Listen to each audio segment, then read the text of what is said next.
अनुसार हमें कोई भी कर्म बिना फल की इच्छा के बिना ही करना चाहिए। अगर किसी कार्य में सफलता प्राप्त करना चाहते हैं तो सिर्फ और सिर्फ अपने कर्मों पर ही ध्यान केंद्रित करें। मन में कोई भी विचार आपको आपके लक्ष्य से नहीं भटका सकता है। गीता के अनुसार व्यक्ति को कभी कभी अपने कर्मों पर संदेह नहीं करना चाहिए। श्रीमद् भागवत गीता में भगवान श्री कृष्ण के उन उपदेशों का वर्णन है जो उन्होंने महाभारत युद्ध के दौरान अर्जुन को दिया था। गीता में दिए गए उपदेश आज भी प्रासंगिक हैं और मनुष्य को जीवन जीने की राह दिखाते हैं। माना जाता है कि गीता की बातों का अनुसरण करने से जीवन बदल जाता है और व्यक्ति को हर काम में सफलता मिलती है। गीता में श्री कृष्ण जी कहते हैं कि किसी भी कार्य में सफलता प्राप्त करने के लिए अपने भीतर छिपे डर को खत्म करना चाहिए। यह सीख देते हुए श्री कृष्ण ने अर्जुन को कहा था कि हे अर्जुन, तुम निडर होकर युद्ध करो। अगर युद्ध में तुम मारे गए तो तुम्हें स्वर्ग प्राप्त होगा और अगर जीत गए तो धरती पर राज मिलेगा। इसलिए अपने मन से डर को खत्म कर दो। श्री कृष्ण जी कहते हैं कि किसी भी कार्य में सफलता प्राप्त करने के लिए मन पर नियंत्रण रखना बहुत जरूरी है। काम करते वक्त अपने मन में हमेशा शांत और स्थिर रखना चाहिए। क्रोध बुद्धि का नाश करता है और इसकी वजह से बने बनाए काम भी बिगड़ जाते हैं। इसलिए मन को शांत रखने का प्रयास करना चाहिए। गीता में श्री कृष्ण जी कहते हैं मनुष्य को किसी भी वस्तु के प्रति अत्यधिक लगाव नहीं रखना चाहिए। यह लगाव ही मनुष्य के दुख और सफलता का कारण बनता है। अत्यधिक लगाव से व्यक्ति में क्रोध और दुख का भाव उत्पन्न होता है। इसकी वजह से वह अपने कर्मों पर केंद्रित नहीं कर पाता है। इसलिए मनुष्य को अत्यधिक लगाव से बचना चाहिए। जो व्यक्ति अपने मन पर नियंत्रण स्थापित कर लेते हैं और उनके लिए जय पराजय लाभ हानि सुख दुख सब समान होता है, वह व्यक्ति जीवन में सफल हो जाता है क्योंकि उसने अपने मन को बस में कर लिया है। भगवान श्री कृष्ण ने अर्जुन से कहा कि व्यक्ति मन की दुर्बलता त्याग करके कर्म करता है तो वही सफलता को प्राप्त करता है। मन के अंदर पैदा होने वाले संशय को त्यागना चाहिए। संदेह की स्थिति में रहकर सफलता नहीं प्राप्त की जा सकती है। भगवान श्री कृष्ण जी कहते हैं कि यदि आप लक्ष्य को प्राप्त करने में विफल रहते हैं तो अपनी रणनीति बदलें, लक्ष्य नहीं। इस जीवन में न कुछ होता है और न व्यर्थ होता है। जो इस लोक में अपने काम की सफलता की कामना करते हैं वे देवताओं की प्रार्थना ही करते रहें। श्री कृष्ण कहते हैं कि खुशी मन की एक अवस्था है जो बाहरी दुनिया में नहीं मिल सकती है। खुश रहने के लिए एक ही कुंजी, इच्छाओं में कमी होना।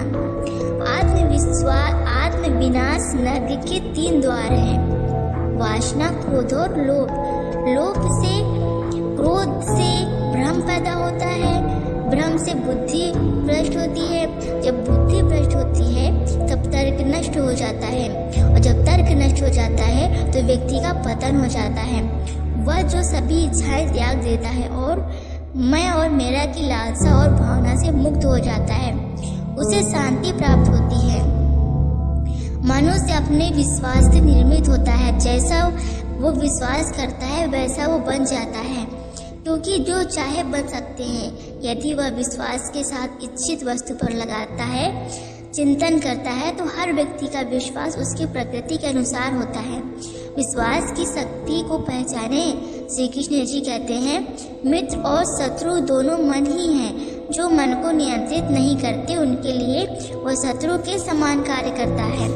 मन की गतिविधियों के द्वारा होश, श्वास और भावनाओं के माध्यम से भगवान की शक्ति सदा तुम्हारे साथ है और लगातार तुम्हारे बस एक साधन की तरह प्रयोग करते रहो, सभी कार्य होते रहेंगे। मन अशांत है तो उससे निश्चिंत होकर कार्य करना कठिन हो जाता है, लेकिन अभ्यास से इसे बस में किया जा सकता है। सर्वोच्च शांति पाने के लिए हमें हमारे कर्मों को, सभी परिणाम और लगाव को छोड़ देना चाहिए। केवल मन ही किसी का भिन्न और शत्रु होता है। उससे उससे मत डरो जो वास्तविक नहीं है, न कभी था न कभी होगा। जो वास्तविक है वो हमेशा था और उसे कभी नष्ट नहीं किया जा सकता। प्रबुद्ध व्यक्ति के लिए गंदगी का ढेर, पत्थर और सोना सभी समान होता है। श्री कृष्ण जी कहते हैं कि सदैव संदेह करने वाले व्यक्ति के लिए प्रसन्नता न इस लोक में मिलती है और न ही कहीं और। आत्मज्ञान की तलवार से काटकर अपने उदय से अज्ञान के संदेह को अलग अलग कर दो।